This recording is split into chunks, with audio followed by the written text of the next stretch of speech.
What's up, everybody? This is Casey Washak with the Rolling for Revenue podcast, your jiu-jitsu business podcast.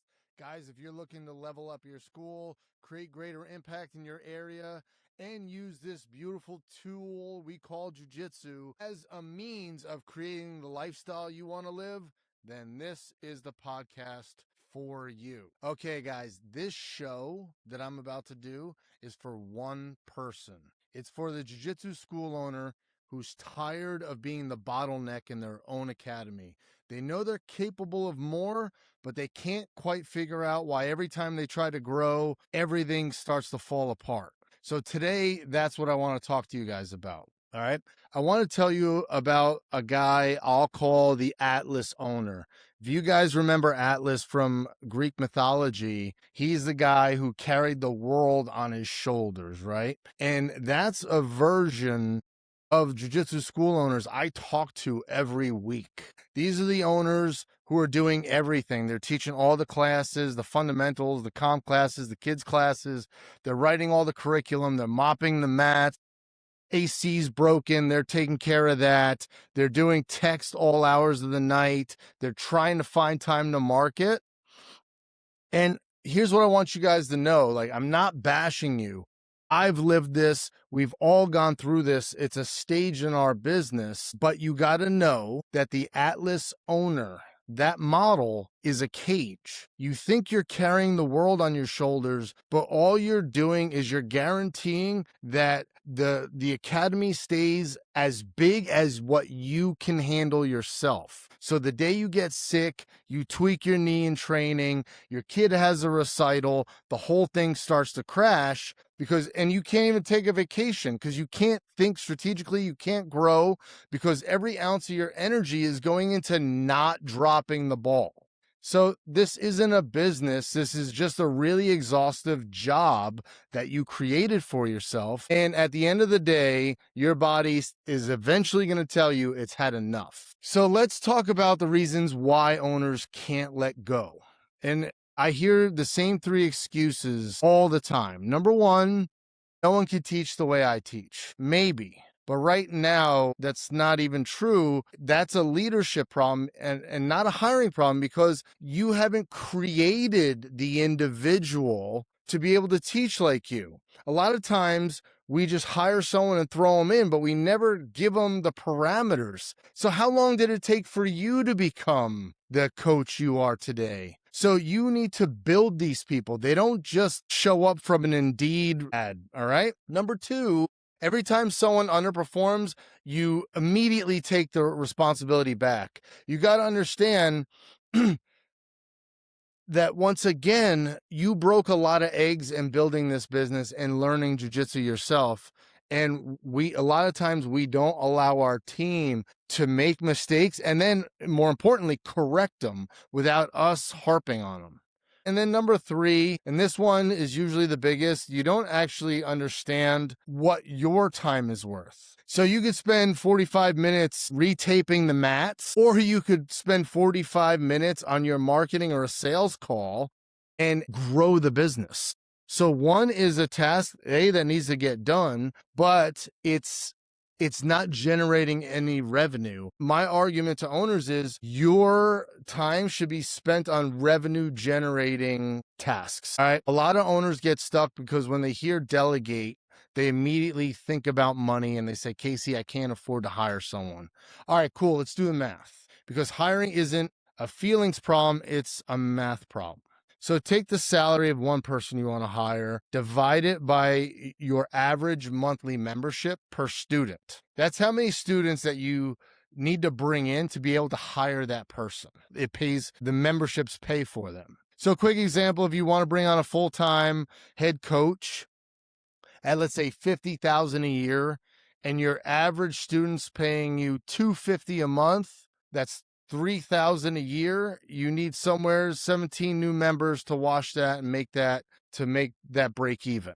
That's one decent quarter, and then you got a new head coach. So once that coach is paid for, you now reclaimed your time to increase the business and increase the revenue generating tasks that you can do. So this isn't necessarily an expense, it's a multiplier. You just need to figure out how to get there. All right, let's get into systems, because every owner I talk to says, Casey, I need to know more systems. And then I ask what they mean, and they really don't even understand what they're asking. A system is not like we kind of do it this way. A system is a written, trackable, measurable series of steps that produce a specific outcome. All right, step 1, step 2, step 3. Same way you teach an arm bar, you don't just say, do the arm bar, you break it down into steps. And this is exactly what you do with different aspects of the business. They have to be systems that you can teach others to do just like you would. So every position you teach on the mats is a system, but somehow when it comes to business, on the business side, owners think it should just happen. And unfortunately, it doesn't. The business needs the same granular breakdown you give a white belt learning to escape mount. Systems for our business need to look exactly the same.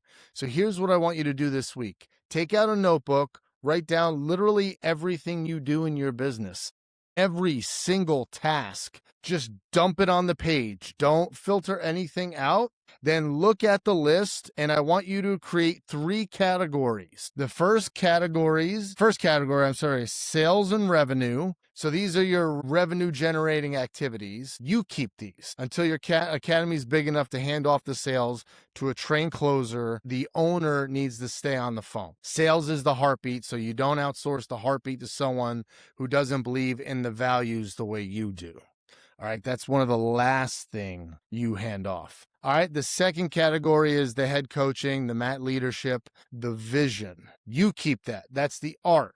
That's why you open this academy in the first place. Everything else gets a checklist: daily, weekly, monthly, front desk checklist, mat cleanliness checklist, gym cleanliness checklist, trial follow-up checklist, new member onboarding checklist, stripe promotions and ceremony checklist.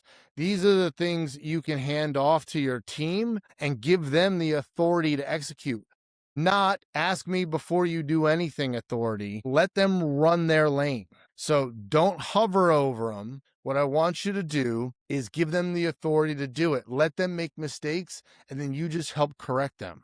And I want to be really clear about this last piece, because this is where most owners trip up. All right. If you've got a coach who's underperforming, who's stepping outside their role, who isn't hitting their numbers, that's not their failure. That's the leadership's failure. That's your failure. That's my failure every time.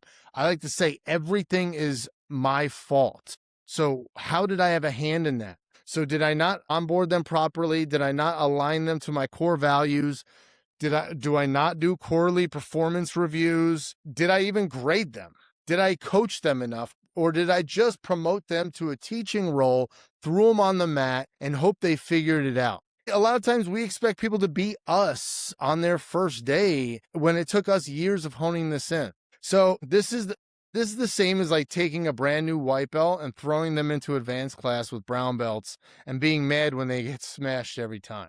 All right. We're not setting them up to win. We're actually setting them up to lose. So ultra accountability runs both ways. Yes, your team is accountable for their role, but I'm also accountable to building them into that role.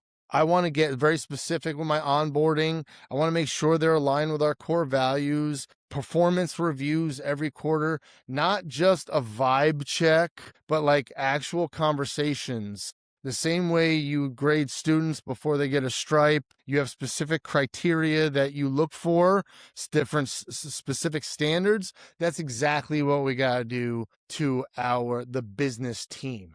All right. And when you do that, and you finally treat staff development the same way you treat student development, something crazy happens. You start walking in your academy and the front desk is humming, the mats are full, your coach is running fundamentals exactly the way you taught him to run it, and nobody's looking to you for permission. It's a great feeling, guys. It's a great feeling knowing that this thing you created, you now have a team who envisions things the way you do, and everyone's just doing their job. Everyone's growing. The academy's growing. And finally, you have space to lead instead of just reacting all the time. That's the goal, and that's what we're trying to build here. So to recap this, I need you to stop being the Atlas owner. Hiring isn't magic, it's math. All right. Use the salary divided by the monthly tuition formula. Build real systems, written, specific, trackable, broken down the same way you would break down a jiu-jitsu technique. You keep the sales and the vision, you delegate the rest, and you just teach. Remember that staff development is your job. It's not your team's job. So if you want to go deeper into any of this, the hiring map, the staffing model, the systems templates, it's all in the Rolling for Revenue, the book. Go to rollingforrevenue.com, get the book. The book is free, just pay for the shipping. And until next time, guys, keep building, keep leading, keep growing, but stop trying to do everything yourselves and start delegating to the team. Until next time, I'll see you on the mats.